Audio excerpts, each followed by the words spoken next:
काश्मीरमधील पहलगाम येथे झालेल्या दहशतवादी हल्ल्याला प्रत्युत्तर म्हणून भारतीय सैन्याने पीओकेमधील 9 दहशतवादी तळांवर एअर स्ट्राईक केलाय।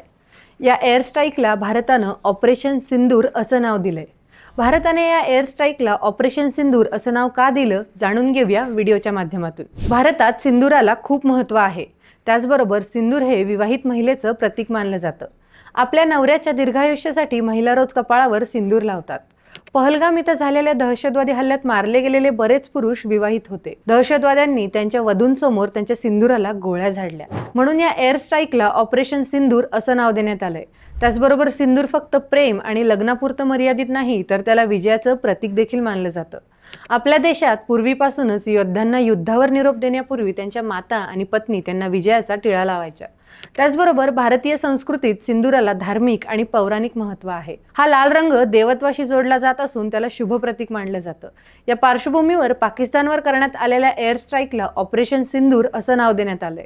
ऑपरेशन सिंदूर ही फक्त एक लष्करी कारवाई नाही, तर सिंदूर नष्ट करणाऱ्यांना योग्य उत्तर मिळेल असा संदेश आहे।